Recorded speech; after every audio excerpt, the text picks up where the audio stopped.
दोस्तों, मैं राज पांडे, आप देख रहे हैं आरसीएम टुडे। आइए जान लेते हैं अभी की बड़ी खबर, ब्रेकिंग न्यूज़ के बारे में। अभी की लेटेस्ट अपडेट के बारे में बात करेंगे। कुछ महत्वपूर्ण बिंदुओं पर चर्चा करेंगे। नई भर्तियां कब आएंगी, पुरानी भर्तियों का क्या होगा, यूपी टेट का रिजल्ट कब आएगा, नई शिक्षक भर्ती कब तक आएगी, नई शिक्षक भर्ती में शिक्षा मित्रों को क्या लाभ होगा, 37,000 नई भर्ती आएगी या पुरानी भर्तियां हैं। पूरी चर्चा के लिए वीडियो को पूरा देखिएगा। देखिए, एक एक पॉइंट मैं आपको समझाने का प्रयास करूंगा। वीडियो को लाइक शेयर कर दें, जिससे आपको सही सटीक जानकारी मिल सके। जब भी चैनल सब्सक्राइब करें तो बेल आइकन दबाएं, ऑल पर सेलेक्ट करें। आपके पास नोटिफिकेशन पहुंचेगा, आप वीडियो को देख पाएंगे।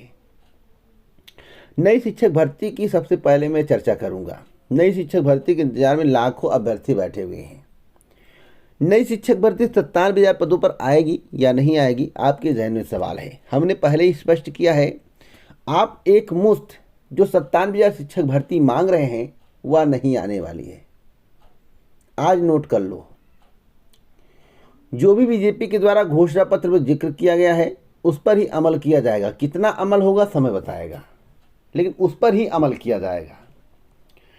बेरोजगारी का कोई मुद्दा नहीं है, नौकरी का कोई मुद्दा नहीं है, क्योंकि बीजेपी सरकार में 3 करोड़ रोजगार मिले हैं। आप लोगों ने कितना ज्ञापन दिया, सब कुछ दिया, लेकिन 97,000 शिक्षक भर्ती का जिक्र नहीं हुआ, ना आपसे कहा गया। और उत्तर प्रदेश के मुख्यमंत्री योगी आदित्यनाथ जी ने साफ साफ कहा है कि हम दबाव में कार्य नहीं करेंगे। आप धरना देने पहुंच जाते हो, मांग करने लगते हो, उस प्रकार से काम नहीं होगा। क्रम वाइज जो भी काम होगा होगा। सरकार जब पद खाली होगा तब भर्ती देगी। अब सरकार जानती है कितने पद खाली हैं, तो मैं स्पष्ट रूप से बताना चाहता हूं कि 97,000 शिक्षक भर्ती नहीं आएगी। एक मुश्त शिक्षक भर्ती आएगी, इसमें दो राय नहीं है। कौन सी भर्ती आएगी? 17,000 पदों पर। अब 17,000 पद आएगा तो शिक्षा मित्रों को वेटेज मिलना तय है, इसमें दो राय नहीं। क्योंकि शिक्षा मित्रों के जो रिक्त पद हैं, यानी कि जब शिक्षा मित्रों को बाहर किया गया था तो 1,37,000 पद रिक्त हुए थे। 1,37,000 पदों को भरने का प्रयास किया जा रहा है। सुप्रीम कोर्ट ने कहा था पूरे पदों को भरा जाए, तो 2 चरणों में भर्ती निकाली गई। 68,500 शिक्षक भर्ती, 69,000 शिक्षक भर्ती, तो पद रिक्त रह गए। अब 17,000 जो पद रिक्त हैं उस पर भर्ती होगी, प्लस 6800 पर भी काम होगा। तो 6800 पर जो काम होगा वह 37,000 में ऐड होगा। बातों को समझिएगा। तो जो पहली भर्ती होगी, जो आपको भर्ती देखने को मिलेगी, वह 17,000 पदों पर देखने को मिलेगी। हो सकता है 2,000, 3,000, 4,000 पद आगे पीछे हो जाए। एक महत्वपूर्ण जानकारी मैं आपको और दे दूं, 51,000 का जो हलफनामा दिया गया है 5 साल के कार्यकाल में, उस पर भी भर्ती हो सकती है। यानी कि कुल मिलाकर 70 से 80,000 पदों पर 5 साल के कार्यकाल में नई प्राथमिक शिक्षक भर्ती होगी। इतनी होनी है जहां तक मुझे जानकारी है, आगे आपको इंतजार करना पड़ेगा। अब 97,000 एक मुश्त मांग रहे हैं, इस पर मैं कुछ नहीं कह सकता और ना मुझे जानकारी है। मैं इतना स्पष्ट जानता हूं कि 97,000 शिक्षक भर्ती एक मुश्त नहीं आएगी। आपको पूरी बात समझ में आ गई होगी। अब 17,000 पदों पर भर्ती का विज्ञापन कब जारी होगा? तो अभी कैबिनेट में काम चल रहा है, कैबिनेट विस्तार किया जा रहा है, डिप्टी सीएम बनाए जाएंगे। उसके बाद जो है आगे की प्रक्रिया बढ़ेगी। तो लगभग मंत्री भी अभी नहीं बने हैं, तो मंत्री डिप्टी सीएम जब बना दिए, कैबिनेट विस्तार हुआ, उसके बाद विज्ञापन का कार्य शुरू होगा। यानी कि अप्रैल से लेकर जून माह के बीच में आपको 17,000 शिक्षक भर्ती देखने को मिल सकती है, जिसमें शिक्षा मित्रों को वेटेज मिलना तय माना जा रहा है। आगे आपको जानकारी नोटिस के माध्यम से मिल जाएगी।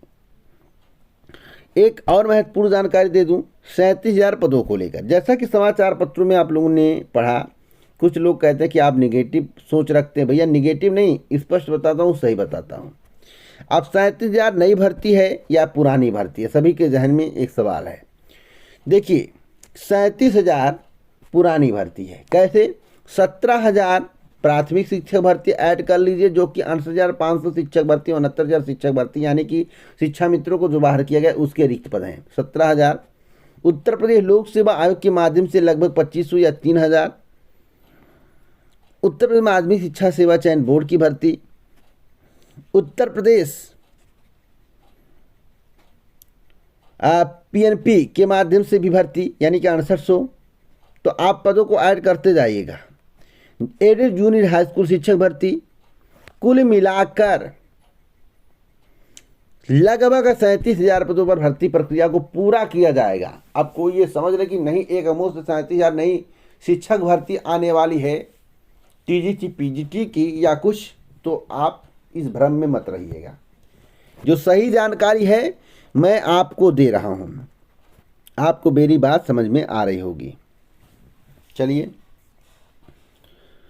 अगली अपडेट है यूपी टेट परीक्षा परिणाम को लेकर।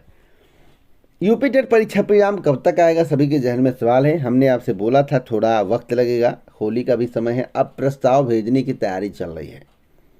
हमने बोला था 1 से 2 दिन में प्रस्ताव चला जाएगा और प्रस्ताव लगभग कल या कल तक हो सकता है प्रस्ताव भेज दिया जाए।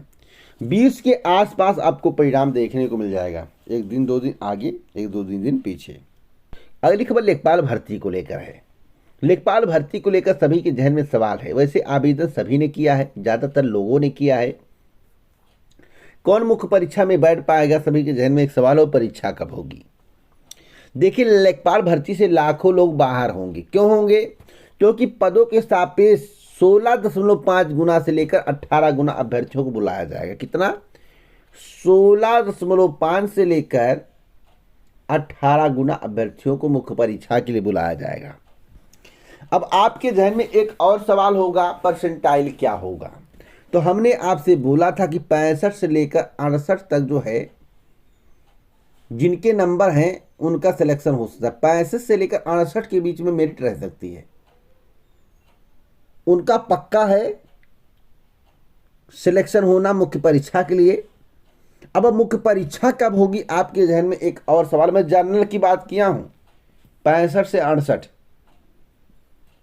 अगर आपके हैं तो आप मुख्य परीक्षा में प्रतिभाग करेंगे। कुछ लोग कह रहे थे अप्रैल में परीक्षा होगी, मई में परीक्षा होगी। भैया अप्रैल में परीक्षा नहीं होने वाली है। परीक्षा होगी मुझे जाने 15 मई के बाद, यानी कि जुलाई तक संभावित है परीक्षा हो जाए मुख्य परीक्षा। अब आपके जहन में एक और सवाल होगा, क्या शॉर्ट लिस्ट किया जाएगा या सभी को बुलाया जाएगा? तो हमने आपसे बोला कि 16.5 गुना से लेकर 18 गुना शॉर्ट लिस्ट किए जाएंगे। आपको बताया जाएगा नोटिस के माध्यम से। आप जो है दोबारा आवेदन करेंगे मुख्य परीक्षा के लिए, जहाँ तक जानकारी है। हो सकता है दोबारा आवेदन करवाएं, उसके बाद मुख्य परीक्षा के लिए एडमिट कार्ड जारी होगा और आप प्रतिभाग कर पाएंगे। तो आवेदन तो सभी से करा लिया गया, सभी को उम्मीदें थी, लेकिन मैं आपको बता दूं सभी मुख्य परीक्षा में नहीं बैठ पाएंगे। एक बार फिर स्पष्ट रूप से सुन लीजिए, जो सच्चाई है वही मैं आपको बता रहा हूं। अगर आपके मन में कोई भ्रम है तो भ्रम मत पालिएगा। ऐसा नहीं कि 30 नंबर वाले 35 नंबर वाले 40 नंबर वाले सभी बुलाए जाएंगे, नहीं। एक टारगेट निर्धारित किया जाएगा 16.5 से 18 गुना 20 गुना एक टारगेट होगा। वैसे 16.5 से लेकर 18 गुना कैंडिडेट मुख्य परीक्षा में बुलाए जा सकते हैं। तो जमकर तैयारी करिए। इसी प्रकार की ऑथेंटिक जानकारी के लिए चैनल को सब्सक्राइब करें, बेल आइकन दबाएं, ऑल पर सेलेक्ट करें। जय हिंद, जय भारत, नमस्कार।